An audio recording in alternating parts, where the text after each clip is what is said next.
lastly we come to GS4. Okay, and GS4 में again there are two parts. First is the first part where there are usually 10 marker questions, and the second part where there are case studies, and both of them have different approaches in terms of a certain question that was asked this year in terms of the first part of the question. So in my ethics paper this year, I got 139 marks, which was a relatively good score, but relatively, I think at that time I didn't know it'll be fine. But looking back, I feel that it was the use of examples apart from, say, the basic definitions and the, things of attitude and say ethics, role of ethics, dimensions of ethics that you anyway learn for. Apart from that, it was use of examples, use of quotes, use of, say mythological incidents or characters of stories that I tried to incorporate in my answers, which got me those extra marks. And these I tried to employ both in the first part as well in this as well as in the second part, right? So, for example, this time there was this question. The first question which was there in GS4 this time on identify 5 ethical traits.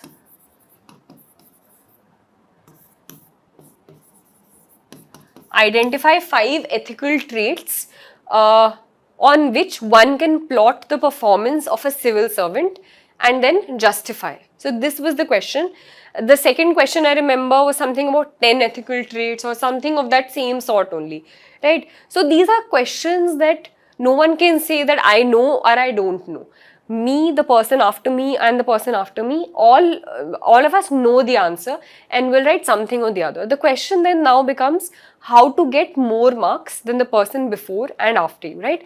So in this question, those 5 ethical traits would more or less be sort of similar only. People will pick up any 5 traits based on the Nolan committee or anything else. So I picked up 5 traits, but I tried to also, whenever I was using any point in ethics, I tried to show as to why that was there. So for example, first ethical trait, I would say selflessness, right? Selflessness, and then I'll link it with based on orientation, service orientation towards the public, blah blah blah. So this is something that can be judged on. For example, say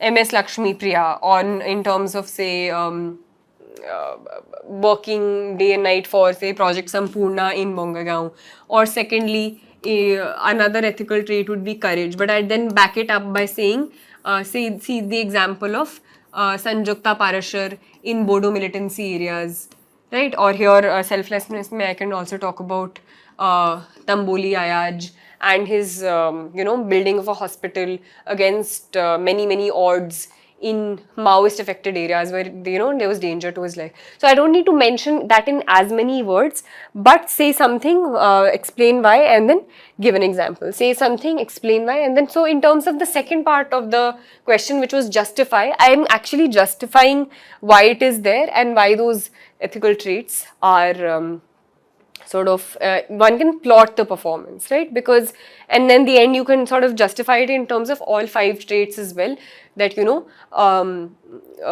these ethical traits are important because apart from say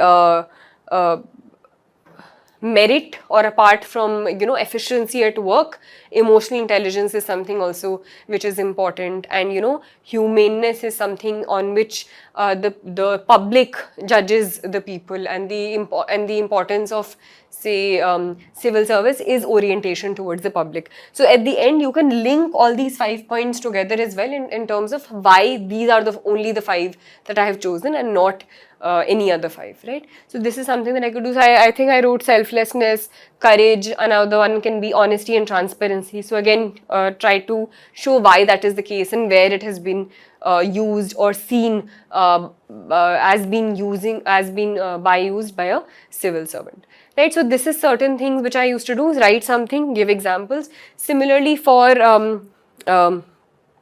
quote based questions, so sometimes there are 3 to 4 quote based questions where what is given is just a single quote is given, and then you have to say what do you basically understand by that. So apart from if I knew who the quote was by, so sometimes say for example the quote is the only thing for the triumph of evil is for good men to do nothing.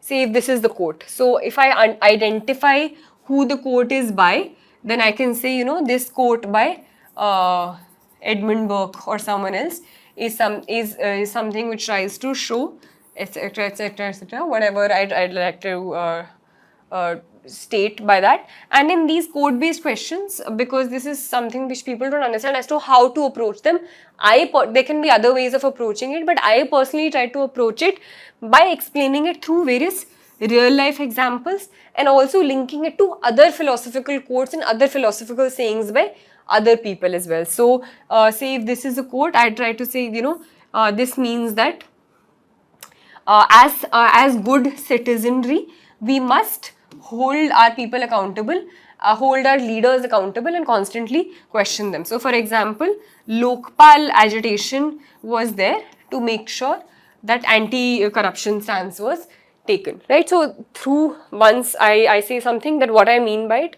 then I can use something else. Then another example would be about self-reliance.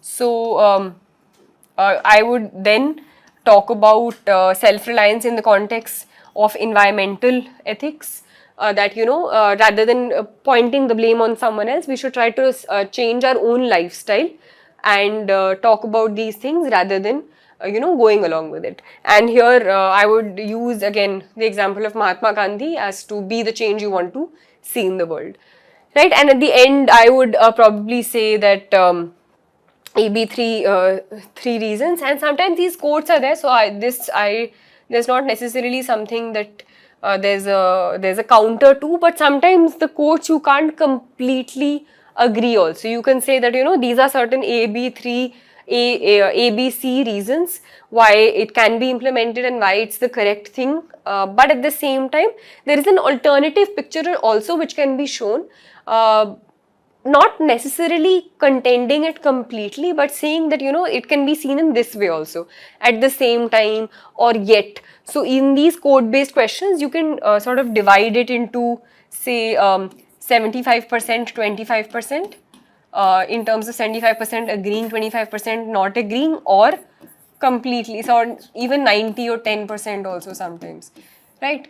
And yeah, and then I think I ended this with a quote by Kant where he was saying that, you know, what one ought to do, one can always do. So using one quote and then interspersing those things with other quotes as to what, say, other people have also said the same thing in different words, and also linking it to real life examples where, say, the Lokpal agitation happened because of this, or for example, a historical example, say in Hitler's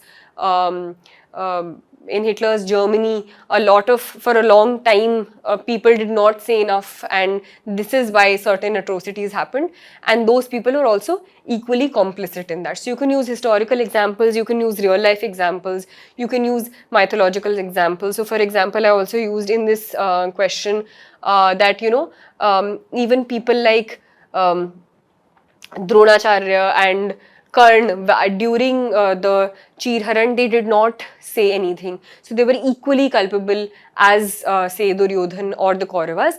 So merely sort of not saying anything makes you equally culpable in the act. So using different varieties of examples, I think makes your answer a little more interesting in ethics. So rather than just thinking that, you know, I'll only use ethical values, I'll only use what I read in the books, try to be a little more creative in GS4 and the ethics paper and the essay paper.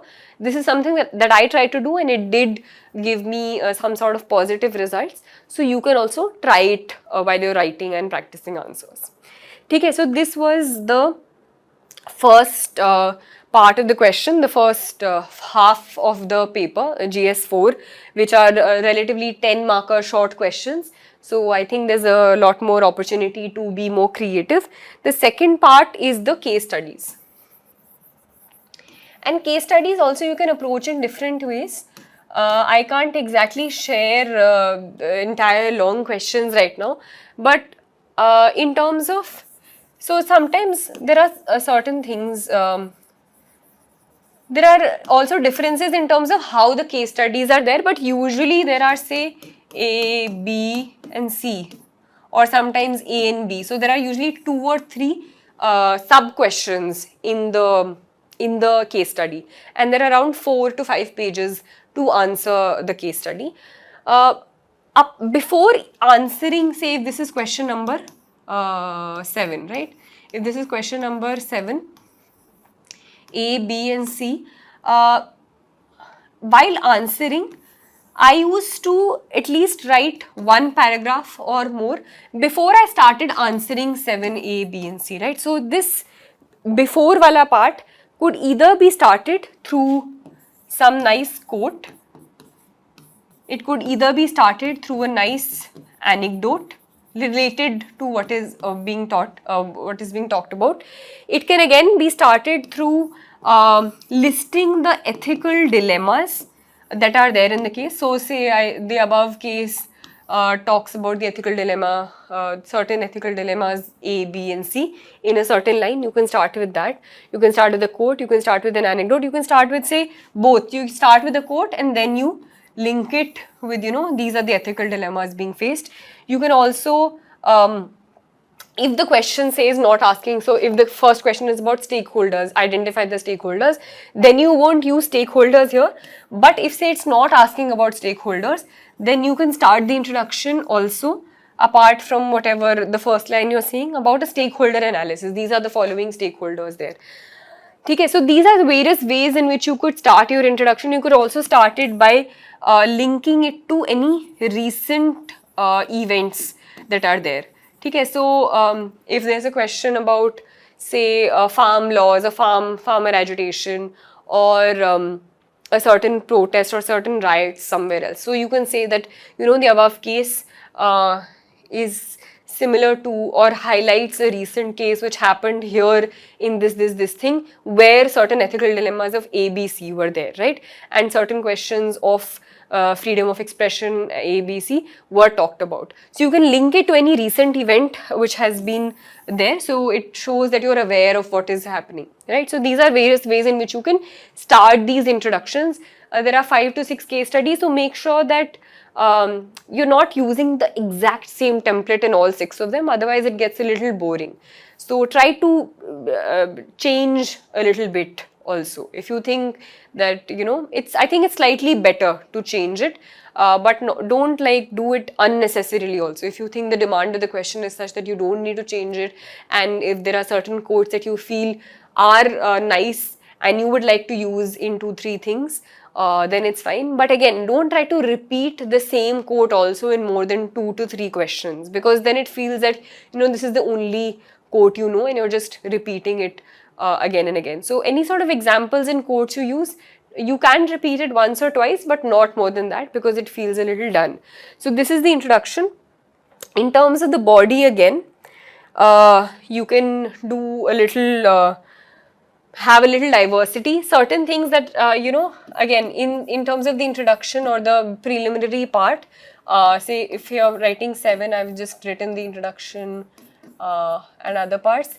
Again, one thing you can do in terms of analyzing the question is making a table like this.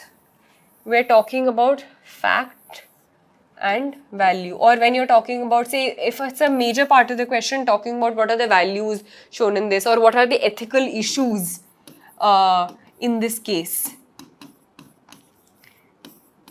So then you can talk about fact, or you can talk about value or issue here. So if, say, say molestation has happened, right?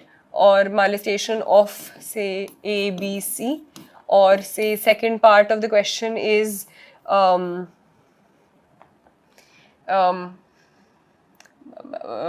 censorship of newspaper A, B, C, X, Y, Z, right? So these are certain facts of the case study, and fill it in with exactly this, say the name of this person, name of this person. This is the fact of the case. The value or the issue involved would be, say, gender justice, right? Then right to equality. So then here also I think you can mention, so here you can say mention SDG 5 if it's something else. Maybe here it's not SDG 5, but like SDG 5 you can mention here, right to equality, Article 14, 15, right? So try to use, I tried personally to use, I wouldn't ask you to do anything, but I personally try to use articles of the Constitution, my knowledge in polity, in governance, in these questions as well. So, right to equality, this. Similarly, censorship may, you can write, right to freedom of expression. So, Article 19 can be highlighted. Certain DPSPs can be highlighted. So, fundamental rights, DPSPs, these also, apart from the ethical issues per se, honesty, integrity, brotherhood, cooperation, I try to use these things as well in my ethics answers. So this is one thing that you can use in one or two ethics answers as well, if it's asked in a certain way in terms of highlighting ethical issues. Another thing that you can do is stakeholders. I already talked about ethical dilemmas. You can use in terms of, say, suggestions that you're giving. I also try to use, apart from whatever suggestions that you have, you can link it with governance examples. So if it's a question on, say, Maoist areas, so I remember using this example of, say, I think it was Abhishek Paliwal somewhere. Similarly, there was this Swabhiman Anchal area in Odisha, which had done really good work in the Maoist affected areas in terms of bringing development there. So don't shy away from using these additional examples from governance, from GS2 in these papers as well. And again, for the conclusion or the ending, you can have a forward-looking quote. You can even you can use quotes. You can use you can just list down whatever ethical issues were there in terms of key terms, key ethical terms, say ideas of professional integrity, or there are certain terms, I think, and I used Topper's copies. I've started, I forgot some of them right now. I haven't written this down here, but there are certain terms that you can identify from Topper's copies in terms of, say, good governance, ethical good governance, or certain SDGs, or Sabka Saath, Sabka Vikas. All of these terms, I think you can keep peppering your answers with, and especially in the conclusion. Make sure that your conclusions are very forward-looking in all 4 papers, and these terms are certain things which can help you in doing that, right? So this is basically it for all 4 papers. And may I'd just like to say that overall, for questions you don't know, don't worry in the final paper, because everyone here there would be on the same page as well. Everyone would be at the same page. So make sure that whatever you know, try to fit it into those answers. Don't leave answers blank. Try to fit it into the subheadings of the question that are being asked to the best of your ability. Be confident when you're writing those answers, at least when you're writing them. Don't be confident, don't be overconfident when you're analyzing your answers. Make sure that confidence is only when you're writing the answers, but when you're analyzing and there's the space for improvement, make sure that you constantly improve based on the feedback that you're getting. Overall, identify, so for example, if there is certain comparison that you need to do between A and B, and it's given clearly in the question, see if you can make a table for that. See if you can do something different for that. If there's a small part of the question which is not the main part, try to say, for example, the advantages of certain thing, and it's not a major part of the question. Try to like answer it through this, right? If there's a comparison, try to say,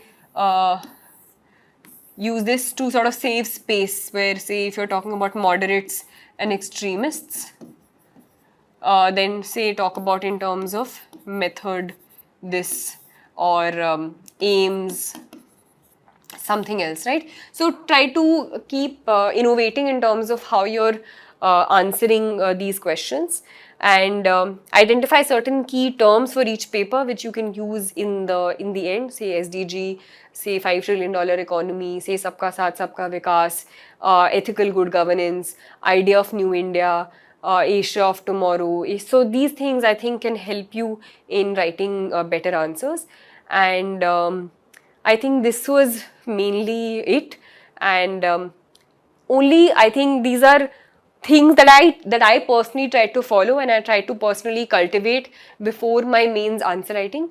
I hope some of it helped all of you, and try to incorporate only those parts which you think you can and which you think will help you. If you think there are certain things which do not match your style and it's only inhibiting you, it's not helping you write good answers, leave those parts out. But whatever I think you could incorporate from today's session, I hope you did, and I hope all of you would implement it in some way in the future.